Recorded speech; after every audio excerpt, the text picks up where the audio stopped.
Bom dia pessoal, sou o professor Kleber Jamal. Eu vim nessa aula falar um pouco de um assunto muito importante, que é o sistema endócrino. Quando a gente fala de sistema endócrino, nós lembramos de hormônios. Hormônios são substâncias químicas que interagem no corpo. Então ele trabalha auxiliando o sistema nervoso, que acaba trabalhando junto os dois sistemas. Se um falha, o outro está lá para resolver o problema. Então o que seria hormônios? Hormônios são substâncias químicas produzidas pelo sistema endócrino, por uma glândula, que eu vou mostrar algumas glândulas aqui para vocês, as principais para vocês poderem entender como que funciona o sistema endócrino. Então o que acontece? Uma glândula produz o hormônio e esse hormônio cai na corrente sanguínea. Aí o que acontece? Esse hormônio na corrente sanguínea ele vai chegar no órgão-alvo. O que acontece? O hormônio ele chega lá e o órgão vai ter uma proteína receptora. Então ele faz uma ligação, hormônio-receptor, e aquele hormônio vai atuar ali. Então essa glândula não tem nenhum ducto. O hormônio, né, que é produzido pela glândula endócrina cai direto na corrente sanguínea. Então vai atuar praticamente no corpo inteiro. Como? Atua no comportamento, no humor, né, da pessoa. Se você está triste, se você está alegre, você está...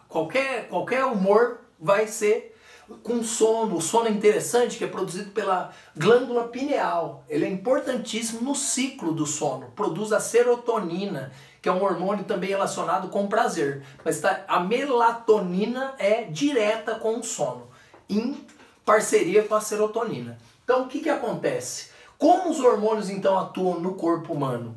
Eu já falei que a gente tem as glândulas que produzem hormônios e liberam na corrente sanguínea para atuar naquele órgão-alvo. Mas só que antes tem outro sistema, né, que a gente chama, o mecanismo chama-se feedback ou retroalimentação. Esse mecanismo é para controlar também o sistema hormonal. Uma glândula muito importante que cai muito em vestibular, que muitas pessoas confundem o hipotálamo com a hipófise.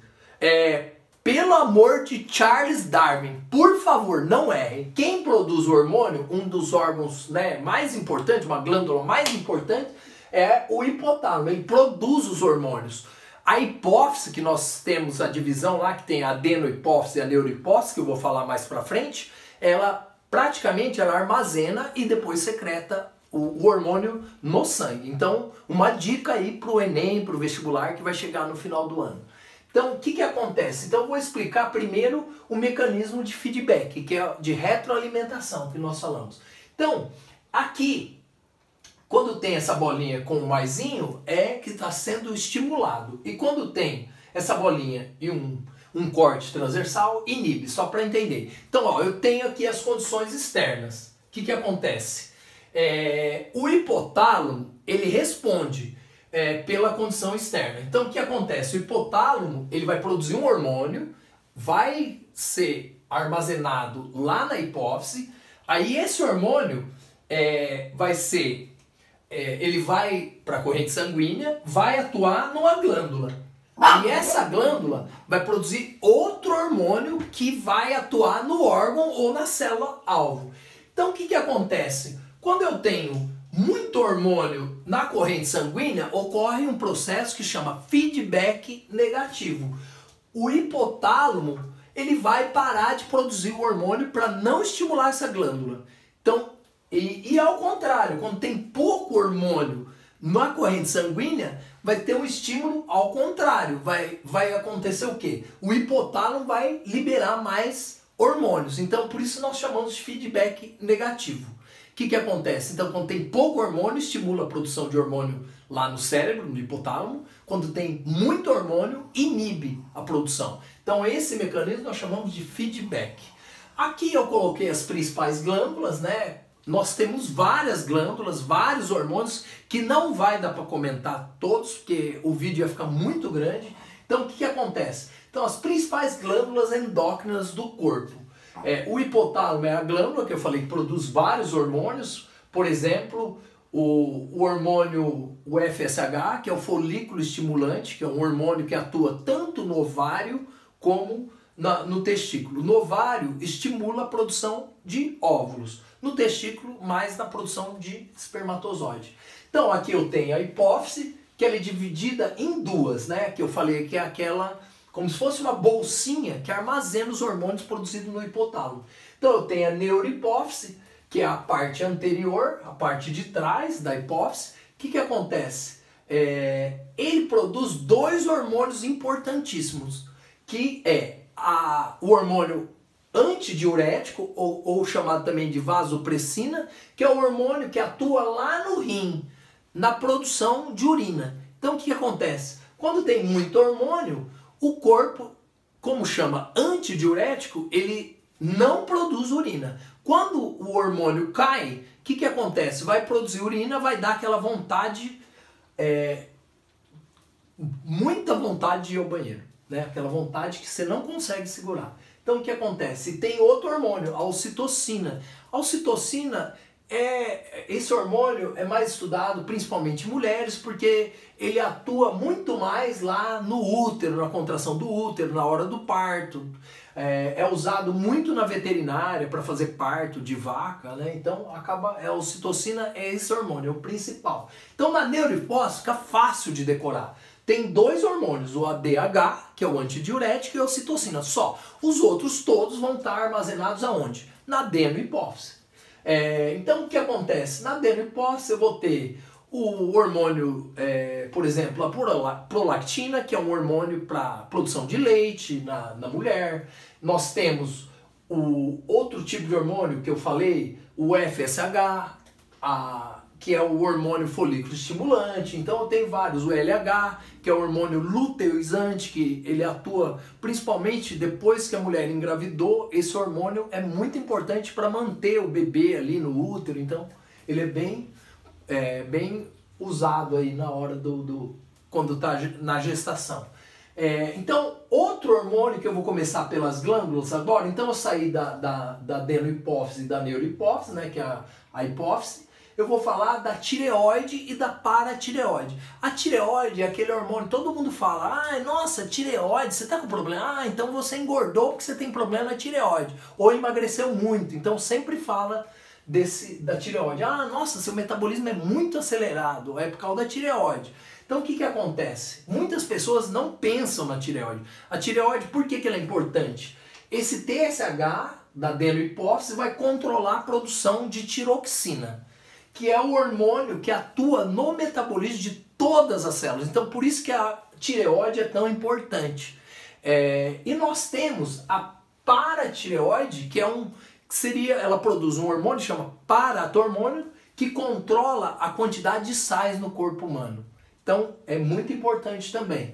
A tireoide, nós temos uma doença, porque a tiroxina e o TSH, ele precisa muito de iodo na sua produção. Então a falta de iodo provoca um inchaço aqui nessa região da glândula, que nós chamamos de uma doença, né? Nós chamamos de bócio. Então é relacionada com a falta de iodo. Por quê?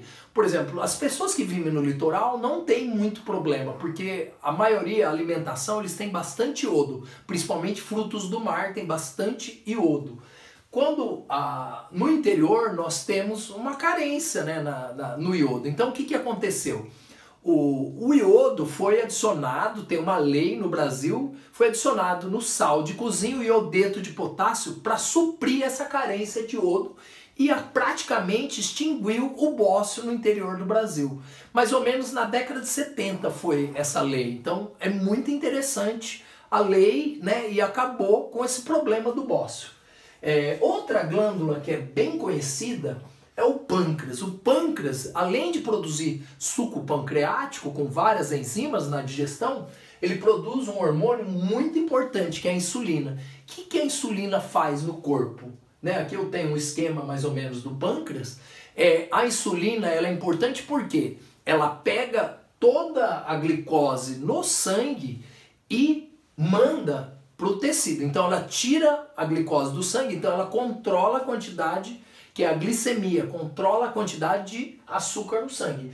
Todos já devem ter ouvido falar da diabetes. Nós temos vários tipos de diabetes relacionada com o quê? Com a produção de insulina. Então tem algumas outras doenças, né, além da diabetes, nós temos a pancreatite, que é um problema muito sério, que muitas pessoas às vezes não tem muito conhecimento, ou a pessoa não leva muito em consideração o pâncreas, às vezes vai fazer o exame, não pensa, então é um problema. A pancreatite pode trazer sérios danos na saúde da pessoa. Aqui tem outro, a glândula suprarrenal, que é importante, ela está em cima do rim, por isso tem esse nome. Uma importante hormônio seria a adrenalina, que é produzida ali. A adrenalina ela ativa o corpo. Se você tiver com medo, tiver uma prova amanhã de biologia complicada, então sempre a adrenalina é descarregada no sangue, então deixa a pessoa ativa. Tiver com medo, por exemplo, de um cachorro, alguma coisa, sempre a adrenalina ela é jogada na corrente sanguínea, então a pessoa fica ativa. Outro hormônio, né, importante, por exemplo, a testosterona é produzida no testículo, principalmente dos homens. A mulher tem um pouquinho, mas só que no homem a produção de testosterona é muito alta. Por quê? Está relacionada com a produção de espermatozoides, está relacionada com as características sexuais, né, na formação, principalmente na puberdade. Então, testosterona é muito importante para o homem. É produzida no testículo e ela é controlada pela adenohipófise, ela que manda os hormônios para produzir ou não a testosterona no mecanismo de feedback. O ovário também na mulher produz estrógeno, progesterona, dependendo do ciclo, né, que ela esteja, né, ou se a mulher estiver grávida, então acaba produzindo vários tipos de hormônio.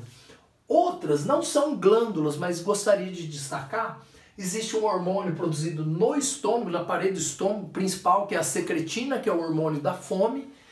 Nós temos a serotonina, que é produzida na parede, 90% da serotonina é produzida na parede do intestino. Não seria uma glândula, mas é aquele hormônio que a gente fala do prazer. Então, serotonina é importante. Então, já é muito importante a gente se alimentar bem, cuidar bem do intestino, do estômago, que eles produzem hormônio ainda. Além de fazer parte do sistema digestório, eles também produzem algum tipo de hormônio que é muito importante para o corpo. Então, pessoal, praticamente eu tentei resumir as principais glândulas, né? Qualquer dúvida, deixe seus comentários, algumas sugestões no canal, pode deixar nesse vídeo mesmo, curtam o vídeo, se inscrevam no meu canal, se puder compartilhe o vídeo se gostaram ou não. Muito obrigado, pessoal, tchau e até a próxima aula.